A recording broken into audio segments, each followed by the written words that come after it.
Em 2019, a Lava Jato de Curitiba foi às ruas em 13 fases, cumprir 236 mandados de busca e apreensão, 10 de prisão temporária e 6 de prisão preventiva. Apesar dos números impressionantes para um trabalho iniciado há quase 6 anos, a temporada se encerra como uma das mais turbulentas para a Força-Tarefa.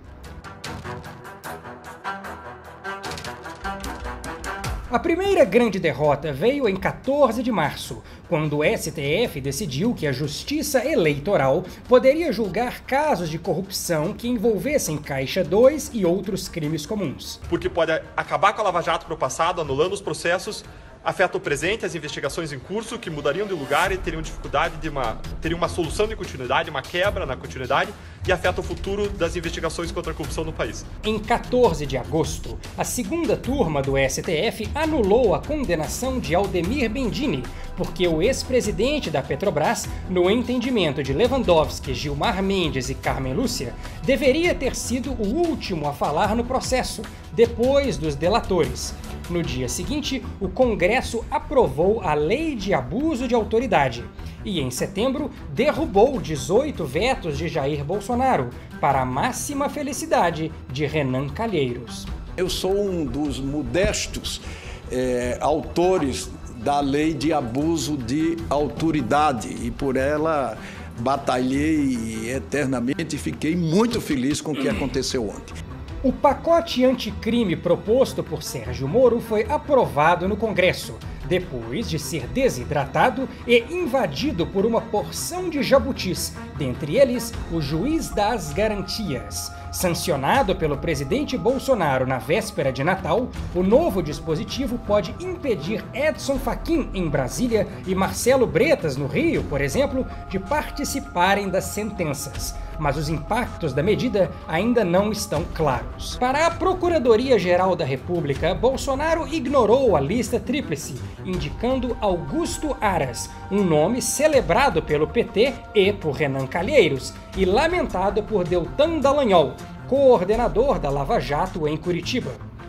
Juntamente com Sérgio Moro, Dallagnol esteve no centro do episódio mais dramático deste ano, quando hackers invadiram o celular de ao menos 126 pessoas e selecionaram a dedo as mensagens que vazaram para a imprensa, as da Lava Jato. A chamada Vaza Jato foi deflagrada em junho. Entregue ao Ministério da Justiça ainda durante a transição do governo Temer para o governo Bolsonaro, o Conselho de Controle de Atividades Financeiras foi devolvido ao Ministério da Economia ainda em maio, ou o Centrão não aprovaria a reforma administrativa. 2 meses depois, Dias Toffoli, acolhendo o pedido de Flávio Bolsonaro, suspendeu qualquer investigação com dados do COAF e da Receita Federal sem prévia autorização judicial. A decisão de Toffoli não tem previsão em lei. Em agosto, o governo Bolsonaro transformou o COAF em Unidade de Inteligência Financeira, UIF, e a depositou na estrutura do Banco Central. Só em 28 de novembro, por 9 votos a 2, o plenário do STF decidiu que Receita e o IFE podiam compartilhar dados sigilosos com o Ministério Público e a polícia. Quando viu que ficaria vencido, Toffoli mudou seu voto, aderindo à maioria. Em dezembro, o Congresso manteve a UIF no Banco Central, mas rejeitou a mudança de nome. O COAF voltou a se chamar COAF.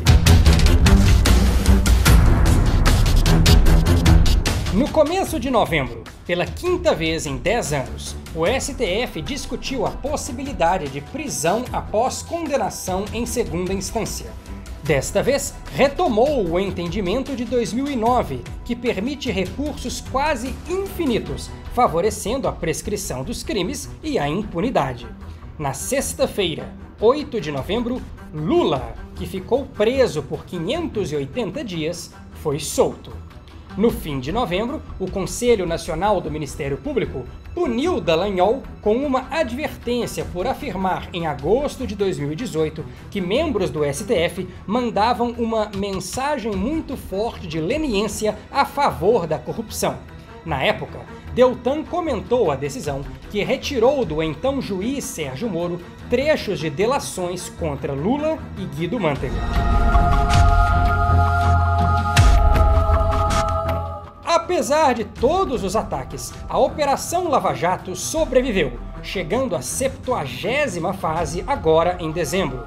Antes, a Lava Jato cercou investigados ligados a Dilma Rousseff, avançou sobre a Game Corp de Lulinha e conseguiu, em segunda instância, que Lula fosse condenado a 17 anos de cadeia no caso do Sítio de Atibaia. Na ocasião, o TRF4 expôs as contradições do próprio Supremo sobre a nova jurisprudência relativa à ordem das alegações finais, aquela que anulou a condenação de Aldemir Bendini. O desembargador Leandro Paulsen mencionou 11 decisões individuais, cada uma de um ministro do STF, nas quais todos defenderam não caber nulidade processual sem prejuízo às partes, o que não teria ocorrido na primeira instância no processo do Sítio de Atibaia.